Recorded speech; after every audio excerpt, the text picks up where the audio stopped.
Hello बच्चों, स्वागत है आपका मेरे यूट्यूब चैनल में। तो बच्चों, मैं आज जो वीडियो लेकर आया हूँ आप लोगों के लिए, वो हमारी 6th क्लास से रिलेटेड रहने वाली है। जो 6th क्लास का हम 7th चैप्टर शुरू करेंगे, जिसका नाम है, हिंदी में कहें तो बिन और इंग्लिश में कहें तो फ्रैक्शन। ठीक है। तो सबसे पहले हम बात करेंगे कि फ्रैक्शन होता क्या है और इसे आप कैसे पहचानेंगे। बहुत ही सिंपल सी बात है इसे पहचानना। और ये कितने प्रकार के होते हैं मेनली, यानी कि मुख्यतः ये कितने प्रकार के होते हैं। वैसे मैं आपसे कहूँ कि ये 2 प्रकार के होते हैं। ठीक है। एक होता है उचित बिन, एक होता है अनुचित बिन, यानी कि प्रॉपर एंड इम्प्रॉपर फ्रैक्शन। 2 प्रकार के फ्रैक्शन होते हैं। ठीक है। जो इम्प्रॉपर फ्रैक्शन होता है उसी को जो है मिश्रित बिन यानी कि मिक्स्ड फ्रैक्शन में कन्वर्ट कर सकते हैं, यानी कि मिश्रित बिन में बदल सकते हैं। और जो मिश्रित बिन में बदला गया होता है, यानी कि जो हमारे पास मिश्रित बिन आता है, उसी को वापस से हम जो है अनुचित बिन यानी कि इम्प्रॉपर फ्रैक्शन में कन्वर्ट कर सकते हैं। और इम्प्रॉपर और प्रॉपर फ्रैक्शन यानी कि उचित और अनुचित बिन में क्या अंतर है, ये भी आपको बताऊंगा। ठीक है। तो 2 तरह के होते हैं। ठीक है। तो सबसे पहले आप देखेंगे कि कितने प्रकार के होते हैं। 2 प्रकार के होते हैं। जो आपके बिन होते हैं वो 2 प्रकार के होते हैं, मुख्यतः 2 प्रकार के होते हैं। ठीक है। जैसे नंबर 1 आया आपका इम्प्रॉपर, IMPROPER, इम्प्रॉपर फ्रैक्शन। ठीक है। और जो दूसरा आता है वो आता है आपका प्रॉपर प्रॉपर फ्रैक्शन, FRACTION। ठीक है। यहाँ पे भी मैं इस तरह का ही F लिख देता हूँ। ठीक है। और इसे कहा जाता है अनुचित अनुचित अनुचित बिन। ठीक। और जो ये होता है इसको कहा जाता है उचित बिन। ठीक।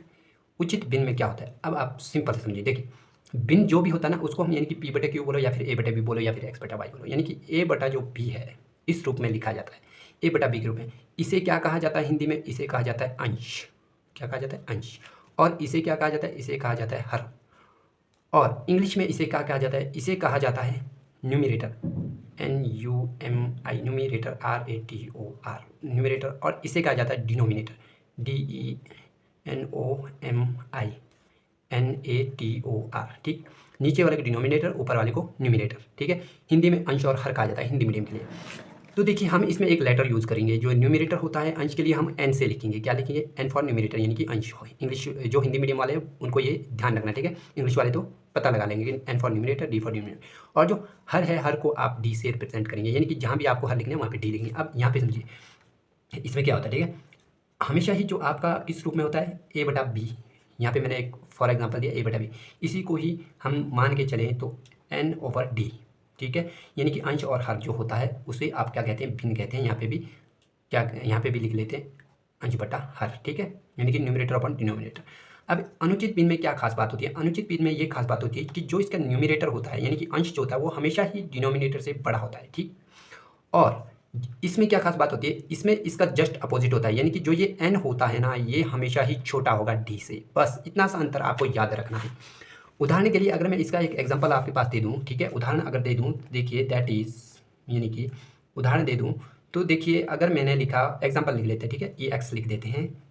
तो यहाँ देखिए, अगर मैंने लिखा 7/2, तो इसे कहा जाएगा, क्या कहा जाएगा, अनुचित बिन, यानी कि इम्प्रॉपर फ्रैक्शन। अगर इसी को मैं उल्टा करके लूँ, ऐसा नहीं है कि इसी को उल्टा करना होता है, या कुछ भी हो, जैसे मान लिया आपका 3/9, 9 लिखो चाहे 8 लिखो। ठीक है।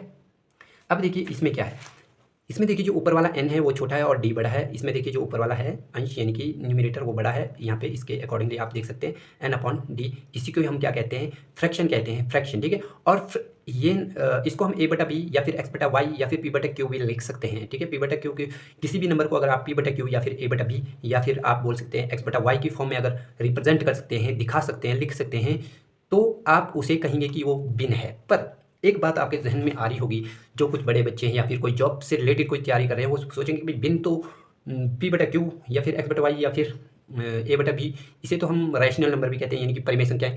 तो समझिए इसमें क्या अंतर है। ठीक है। हमेशा याद रखना, जो भी रैशनल नंबर होता है, रैशनल नंबर जो होता है ना, देखो rational number RATIONAL, rational number, इसको लिख सकते हैं MAY, में भी पॉजिटिव और नेगेटिव। ठीक है। यहाँ पे भी ये लिख देता हूँ, पॉजिटिव और नेगेटिव। ठीक है। ये पॉजिटिव भी हो सकता है, नेगेटिव भी हो सकता है। ठीक है। बट अगर हम फ्रैक्शन की बात करें, फ्रैक्शन FRACTION, समझ रहे होंगे हिंदी मीडियम वाले, जो ये है रैशनल, इसको कहते हैं परिमेय। क्या कहते हैं, परिमेय, परिमेय कहा जाता है। और जो ये फ्रैक्शन है इसको कहा जाता है बिन। अब इसमें सबसे बड़ा अंतर आपको देखना है कि क्या है सबसे बड़ा अंतर। देखिए आधे 9 को इस तरह से भी लिखा जाता है, तो बिन में इनमें क्या अंतर सबसे बड़ा है ये देखना है आपको, ठीक है। इट इज़ ओनली पॉजिटिव, क्या लिखेंगे आप, इट इज़ ओनली पॉजिटिव, ठीक है। It is ONLY only positive, बस यही अंतर है इसमें सबसे बड़ा। अब देखिए अगर आप किसी को भी P/Q की फॉर्म में लिखते या फिर A/B की फॉर्म में लिखते या फिर X/Y की फॉर्म में लिखते, अगर वो आपकी नेगेटिव क्वांटिटी है यानी कि आपके पास जो भी मात्रा आई है, ठीक है, अगर वो आपके पास नेगेटिव है, उसमें नेगेटिव साइन लगा है माइनस का, तो आप डेफिनेटली कह सकते हैं कि वो एक रैशनल नंबर है। अगर वो पॉजिटिव है तो आप उसे रैशनल भी कह सकते हैं या फिर उसे भिन्न भी कह सकते हैं, यानी कि फ्रैक्शन भी कह सकते हैं। जैसे ये फॉर एग्जाम्पल के लिए यहाँ लिख लेता हूँ मैं, फॉर एग्जाम्पल के लिए, क्योंकि ये बहुत ही स्पेशल वीडियो है, इसमें जो है बच्चों को खासकर यही डिफरेंस पता नहीं चलता और वो समझ नहीं पाते कि क्या है, जबकि दोनों एक जैसी चीज़ें तो फिर क्यों इसे अलग अलग नाम दिया गया, ठीक है। तो आप समझिए, जैसे देखिए अगर मैंने लिखा 1/2, ठीक है, 1/2 -3/4, कुछ भी मैं इस तरह से लिखता जाऊँ, -13/11 या फिर 5/10 या फिर 9/11, कुछ भी आप इस तरह से लिखते जाएंगे। अगर आपको कहा जाए कि इसमें जो भी फ्रैक्शन है उसे आपको छांटना है, फ्रैक्शन कौन कौन से इसमें से आपको क्या करना है, सिलेक्ट करने जो फ्रैक्शन है, यानी कि भिन्न कौन कौन से, तो मेरा जवाब जो होगा वो होगा, एक तो ये आपका भिन्न है, दूसरा आपका ये भी भिन्न है और ये भी भिन्न है। क्यों?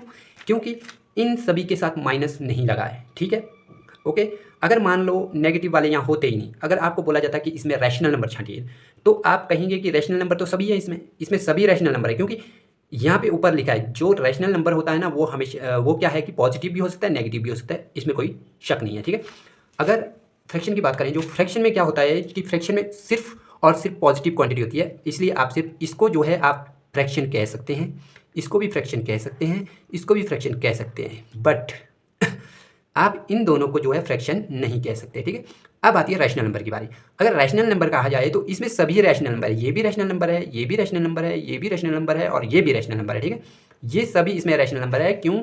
क्योंकि पॉजिटिव और नेगेटिव दोनों ही जो होते हैं वो रैशनल नंबर के अंडर आते हैं, ठीक है।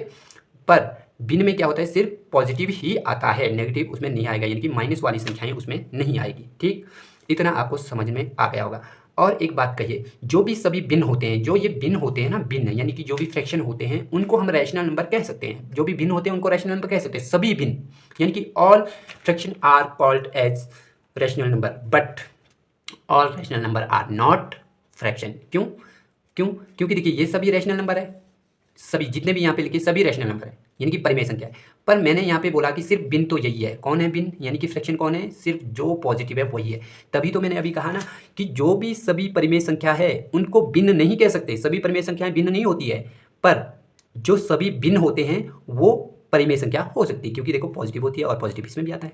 इसमें सिर्फ जो भी परिमेय संख्याएं पॉजिटिव होगी वही भिन्न होंगे, सभी नहीं होंगे, सभी में तो आपका नेगेटिव वाला भी आ जाएगा, इतना आप समझ लीजिए, ठीक है। ये बहुत ही यूनिक एक डिफरेंस है, इसमें आपको इसे समझना है अच्छे से, ठीक है, इन दोनों में डिफरेंस क्या है ना, ओके। अब यहाँ पे मैंने आपको एक चीज़ और भी बताई कि भी ये जो आपका अनुचित भिन्न यानी कि इम्प्रॉपर फ्रैक्शन ऐसा होता है, यानी कि उसमें जो ऊपर वाला होता है वो हमेशा बड़ा होता है और नीचे वाला छोटा होता है, और जबकि आपका उचित भिन्न में ऊपर वाला छोटा और नीचे वाला बड़ा, ठीक है। यानी कि आपका न्यूमरेटर बड़ा होगा और डिनोमिनेटर आपका छोटा होगा, सॉरी न्यूमरेटर आपका छोटा होगा और डिनोमिनेटर आपका बड़ा होगा। वैसे यहाँ पे मैंने एक नोटेशन दे दिया आपको, ठीक है, इसे आप समझ सकते हैं। देखिए इसे जहन में आप बिठा लीजिए इस तरह से।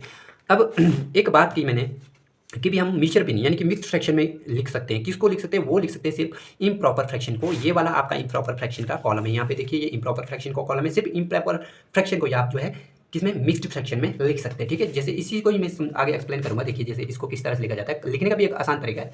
देखिए इम्प्रॉपर फ्रैक्शन, ठीक है, अब मैं शॉर्ट में लिखूँगा, ये इम्प्रॉपर फ्रैक्शन है, ठीक है। इम्प्रॉपर फ्रैक्शन को आप मिक्स्ड फ्रैक्शन में लिख सकते हैं, किसमें, मिक्स्ड फ्रैक्शन में। तो कैसे, देखिए ये था आपके पास 7/2, इसको जब आप कन्वर्ट करेंगे ना तो देखिए जब इसको बदलेंगे तो देखिए कैसा होगा, 2 का आपको टेबल पढ़ना है, 2 का आपको पहाड़ा पढ़ना है कि 7 आ जाए। हमारा होता है 3 दूना 6, 4 दूना 8, यानी कि 3 2 6, 4 2 8, यानी कि 7 तो 1 नहीं आया, इसलिए 3 2 6 और बटा के नीचे आपको 2 ही रखना है, बटा के नीचे 2 वैसे ही रहेगा, 3 दूना 6 और एक यहाँ पे डालो, इस तरह से आपको लिखना है, ठीक है। अगर आपको ये तो चलो छोटी छोटी संख्या आप इस तरह से करेंगे, अगर अब बड़ी संख्या हो तब कैसे करेंगे, हमारे को तो टेबल नहीं आता है, तो आपने क्या करना है, इधर कुछ नहीं करना है, जो ऊपर वाला है ना यहाँ पे n डाल देना और d से डिवाइड करना है, ठीक है।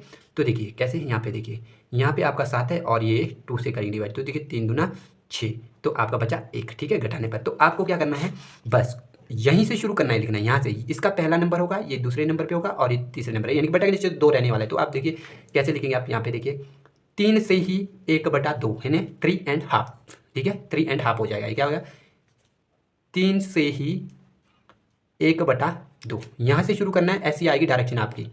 फिर ये 1 लिखा जाएगा, उसके बाद बटा के नीचे 2 रहेगा। वैसे भी आप यहाँ पे देख सकते हैं, बटा के नीचे अगर 2 है तो 2 ही रखना है, बाकी 3 से ही 1/2 यानी 3 and 1 2, ऐसा भी बोल सकते हो। वैसे इसको बोलने की जरूरत नहीं होती है 1 2, इसको बोल सकते हैं आप 3.5, हाफ है, देखिए 1/2 हमेशा ही हाफ होता है, ठीक है।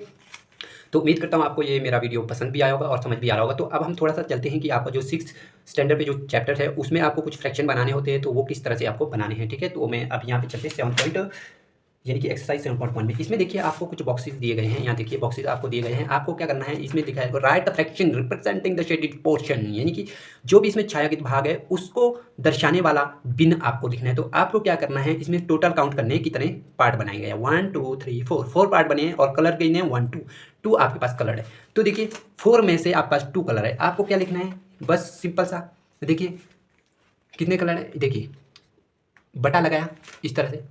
इसके नीचे आपको देखना है 4 टोटल पार्ट थे, उनमें से कितने कलर है, 2 कलर है, बस आंसर आ गया। और इसको आपको जो है सिंपलेस्ट फॉर्म में भी लिख सकते हैं, देखिए 2 1 2 2 2 4, यानी कि 1/2। कहने का मतलब इसका ये है कि जो भी आपके पास शेप बनी थी ना, उसका बिल्कुल आधा भाग जो है कलर किया गया है, यानी कि शेड किया गया है। अब यहाँ पे देखिए कैसे, इसमें टोटल कितने थे, 4 थे, 4 में से 2 कलर हुए, 2 कलर नहीं हुए, मतलब आधे आधे हो गए ना। 4 को आधा आधा करेंगे तो कैसा होगा, 2 2, यानी कि 2 कलर हुए, 2 कलर नहीं हुए, यानी कि आधे आधे हो गए, ठीक है, 4 में से। तो इसीलिए आपका जो है आधा का मतलब क्या होता है, 1/2। तो आपका जो फ्रैक्शन आया इसका, वो आपका आया 1/2, ठीक है। वैसे 2/4 लिखा जा सकता है, ये भी सही है, पर कभी भी अगर आपके पास कोई डिवाइड होने वाली चीज़ है तो आप डिवाइड कर लीजिएगा, तो आपका आंसर हमेशा ही सही रहेगा और हमेशा करना ही चाहिए, ऐसा नहीं कि आपको ये इनकम्प्लीट रहता है फिर, ठीक। तो आगे चलते हैं, आगे देखिए इसमें बॉक्स आपको काउंट करने, देखिए कितने 1 2 3 4 5 6 7 8 9 टोटल है 9। 9 में से कितने कलर है, सिर्फ एक कलर नहीं है, मतलब 8 कलर है। 8 को आपको शेड किया गया है। तो आपको क्या लिखना है, देखिए टोटल है आपके पास 9, 9 में से आपके 8 कलर हुए, तो ये तो डिवाइड तो नहीं होगा, तो आपका यही क्या रहने वाला है, आंसर रहने वाला है। इस तरह से आपको करने आगे भी आप कर सकते हैं। यहाँ देखिए बॉल, कितने बॉल हैं इसमें, देखिए आपके 1 2 3 4, 4 को आपको क्या किया गया 4 आपके कलर नहीं है, और इसमें से जो है 1 2 3 4 कलर है, चाहे इसको कलर मानो चाहे इसको कलर, यानी कि शेड किए हुए, चाहे इसे मानो चाहे इसे मानो, वैसे इसे मानते हैं, ठीक है। इस तरह का ही शेड है 1 2 3 4, यानी कि 4 आपके शेड किए गए, 4 नहीं किए गए। टोटल है इसमें 8, 8 में से कितने, तो आप इसको कैसे लिखेंगे, यहाँ देखिए टोटल है आपके पास 8, 8 में से आपके 4 कलर हुए, तो इसे भी डिवाइड करके 4 1 4 4 2 8, यानी कि ये भी आया आपका हाफ। अब देखिए यहाँ पे टोटल 8 थे, 8 में से 4 कलर हुए, 4 को शेड किया गया, यानी कि 4 शेड नहीं हुए, 4 शेड हुए, यानी कि 8 का आधा आधा क्या होता है, 4 4 होता है, यानी ठीक है। तो इसीलिए इसका जो फ्रैक्शन आया वो आपका 1/2 आया, यानी कि आधा। उसी तरह से देखिए आगे एक बॉल दी गई है, इसमें देखिए कितने पार्ट है, 1 2 3 4 है, 4 में से कितने कलर है, एक ही कलर है। तो इस तरह से आपको फ्रैक्शन बनाना है, आगे की आप खुद करें, ये मैं आपको नहीं बताऊंगा, बहुत ही ईजी है। एक वाला मैं ये वाला बता देता हूँ, क्योंकि इसमें बच्चे कंफ्यूज होते हैं, भाई किसके कितने पार्ट कलर हुए, ऐसा कुछ नहीं है। ये एक कीड़ा है, ठीक है, इसको देखिए 20 से 2 पार्ट बनाए गए, एक कीड़ा है 20 से 2 पार्ट बनाए गए, यानी कि 2 पार्ट है, 2 में से एक कलर है, ठीक है। तो बॉल का सबसे पहले कर लेते हैं, बॉल में 4 पार्ट है, 4 में से आपका कलर एक ही हुआ है, तो यही आपका आंसर हो गया, ठीक है। इसी तरह से अगर इस जो यहाँ पे आपके पास एक इंसेक्ट दिया गया है, कीड़ा दिया गया है, इसको देखिए एक कीड़े के कितने भाग बनाए गए हैं, 2 भाग बनाए, कलर कितना हुआ है, 1 हुआ है, तो यही आंसर हुआ है। तो देखिए आप देखिए इस कीड़े को अगर आप देखेंगे तो आधा कलर हुआ है, आधा नहीं हुआ है, आधा बोले तो 1/2, ठीक है। तो उम्मीद करता हूँ आप इसे समझ गए होंगे। अब आगे जो क्वेश्चन नंबर 2 आपका आता है, क्वेश्चन नंबर 2 को क्या बोला है आपको, colour the part according to the given fraction, ठीक है। आपके पास जो नीचे फ्रैक्शन दिया होगा, इस फ्रैक्शन को देख कर ही आपको क्या करना है, इसको कलर करना है। इसका कहने का मतलब क्या है, देखिए 6 टोटल पार्ट इसमें 6 है, 6 में से एक कोई कलर करना है, बस किसी एक पार्ट को कलर कीजिए, बात खत्म। उसी तरह से अब आगे चलेंगे, तो मेरे पास फिलहाल के लिए तो अभी पेंसिल नहीं है, पेंसिल होता तो मैं आपको दिखा देता। तो यहाँ पे देखिए इसमें टोटल 4 पार्ट है, 1 2 3 4 पार्ट है, 4 में से आपको एक कलर करना है, किसी को भी कर लीजिए, जो आपका मन करे उसको कलर कीजिए, सिर्फ एक ही कोई। अब आगे चलते हैं, यहाँ पे देखिए इसमें 3 पार्ट है, 1 2 3, 3 में से आपको 1 को कलर करना है, किसी 1 को कलर कीजिए। आगे देखिए 4 पार्ट है, 4 में से आपको 3 को कलर करना है, तो देखिए कितने 4 1 2 3 4, आप इसमें से कितने को कलर करेंगे, 3 को, जो आपका मन करे उनको 3 को करिए, एक इसको कर देते हैं, एक इसको कर देते हैं, एक इसको कर देते हैं, ठीक है, हो जाएगा। उसी तरह से में 9 है, 9 में से कितने करने हैं, 4, तो आपकी मर्जी, जहाँ से मर्जी आपको शुरू करने, देखिए 1 2 3 4, चाहे तो ऐसा कर लिए 1 2 3 एक 4, जैसा मर्जी, सिर्फ आपको 4 बॉक्स को क्या करना है, कलर करना है। तो आगे चलते हैं, आपका जो आता है क्वेश्चन नंबर 3। क्वेश्चन नंबर 3 में देखिए तो आपको किस तरह से, आपको क्या कहता है, identify the error if any, आपको इसमें एरर यानी कि एरर मतलब गलतियां पता करनी है, ठीक है, आपको गलती का पता करनी है। इसमें क्या बोलता है, दिस इज 1/2, क्या ये 1/2 है, ये ट्राइंगल है। देखिए आप इसको नहीं बोल सकते कि इसका जो हाफ भाग है, जो इसका हाफ है ना, यानी कि इसका आधा भाग रंग किया गया है, यानी कि शेड किया गया है, नहीं कह सकते, क्यों, क्योंकि भाई ये नीचे वाला तो बड़ा है और ऊपर वाला तो छोटा है, फिर कैसे बराबर हुआ, तो आपका ये गलत है, ठीक है। आपको एरर करना है। आपको क्या लिखना है, आप अपनी मर्जी से लिख सकते हो, जो आपको समझ आए। आप अगर हेल्प बुक में देखेंगे तो वहाँ पे जो है आपको कुछ इसका आंसर कुछ और मिलेगा। तो मेरे हिसाब से देखिए आपको किस तरह से लिखने हैं। Identify the this is not correct because, क्योंकि पार्ट्स आर नॉट इक्वल, बस सीधे both the parts are not equal, ऐसा बोल सकते हैं पार्ट्स आर नॉट इक्वल। इधर भी आप करेंगे कि इसका कहने का मतलब कि इसके 4 पार्ट बनाए गए हैं। 4 पार्ट का मतलब पता है क्या होता है, यानी कि आपके जो पार्ट बने हैं ना वो सारे इक्वल होने चाहिए। अगर 4 पार्ट बोल रहा है, नीचे वाला क्या होता है, कितने पार्ट बनाए गए हैं, यानी कि इसके कितने भाग किए गए हैं, तो 4 किए गए हैं। चारों के चारों बराबर होने चाहिए, बराबर उसमें से एक कलर होना चाहिए, तभी हम कहेंगे कि ये सही है। पर इसमें तो छोटे बड़े बनाए गए हैं। उसी तरह से यहाँ पे भी देखिए 4 भाग बनाए गए, 1 2 3 4, और उसमें से बोलता है कि 3 कलर है, क्या ये सही है या गलत है? नहीं, it is not correct, it is wrong. ठीक है, करेक्ट आंसर अगर आप लिखना चाहेंगे तो आपको इसको करेक्शन करना पड़ेगा। ठीक है, तो इसका हम थोड़ा सा देख लेते हैं। इस बुक में आपको जो है आंसर दिया होगा, तो मैंने भी अभी नहीं देखा, तो आप हम देख लेते हैं। ये है आपका जो है 7.1 है, तो यहाँ पे देख लेते हैं, कुछ आंसर दिए गए हैं, इसके लिए देख लेते हैं 7.1 में। और यहाँ पे देखते हैं 7.1 ओके। 7.1 का question number 3, shaded point do not represent the given fraction. ठीक है, इसमें देखिए क्या दिया गया है। इसमें क्वेश्चन नंबर 3 में क्या दिया गया है, आपको इसमें एरर पता करने को बोला था। इसमें लिखा देखिए क्वेश्चन नंबर 3 का आंसर लिखा है shaded portion do not represent the given fraction, यानी कि जो भी इसमें कलर किया गया है, कलर किए गए भाग है, जो भी इसमें कलर्ड पार्ट है, कलर्ड पोर्शन है, ये क्या करता है, जो भी यहाँ पे जो फ्रैक्शन दिए इनको रिप्रेजेंट नहीं करता है। क्यों? क्योंकि ये इक्वल नहीं है, इक्वल होते तो ठीक है ना। उसके बाद देखिए विच fraction of a day is 8 hours. अब क्या बोलता है देखिए क्वेश्चन नंबर 4, जो 8 आवर है ना, 8 आवर यानी कि 8 घंटे जो है वो एक दिन का कौन सा यानी कि कौन सा दिन बनाएगा। ठीक है, कौन सा दिन है? तो देखिए ये बहुत ही आसान सवाल है। तो देखिए आपको पता है एक दिन में 24 घंटे होते हैं। कितने होते हैं टोटल? होते हैं 24 घंटे। कितने होते हैं टोटल? 24 घंटे होते हैं। एक दिन की बात की तो 24 घंटे होते हैं, उसमें से 8 घंटे की बात कर रहा है ये। ठीक है, तो ये जो फ्रैक्शन बनाएगा वो क्या बनाएगा, देखिए 8 1 8, 8 3 24, तो देखिए 1/3। तो इसने क्या फ्रैक्शन बनाया, आपका जवाब क्या होना चाहिए, है ना। 8 hour of a day makes a fraction 1/3 makes a fraction 1/3 makes a fraction 1/3। क्या बोलता है, 8 घंटे जो है एक दिन का 1/3 भिन्न बनाता है। ठीक है, आप इस तरह से जवाब दे सकते हैं। बहुत ही आसान है ये, इसमें कोई भी मुश्किल नहीं है, बस आपको पता होना चाहिए कि कौन सी क्या चीज़ें हैं। देखिए इसमें what fraction of an hour is 40 minutes. ठीक है, इज 40 मिनट्स, यानी कि what fraction of an hour is 40 minutes. जो एक घंटे का जो 40 मिनट होता है ना sorry, what fraction of an hour is 40 minutes, यानी कि एक घंटे का बिन 40 मिनट क्या होगा, ये बता रहा है कि भाई आपको बताना। या फिर इसको ऐसे भी समझो, 40 मिनट जो एक घंटे का कितना बिन है ये बताना है आपको, यानी कि बिन में इसको बदलना है कि 40 मिनट को आपको क्या करना है, एक घंटे का कितना भाग है। ये जो बिन है ना, बिन को आप भाग भी बोल सकते हैं, यानी पार्ट, यानी कि फ्रैक्शन मतलब होता है टुकड़ा।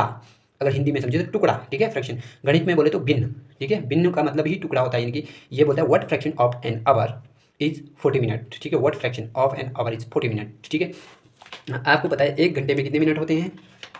ठीक, तो आप देखिए किस तरह करेंगे। देखिए एक घंटे में आपके 60 मिनट होते हैं। कितने होते हैं?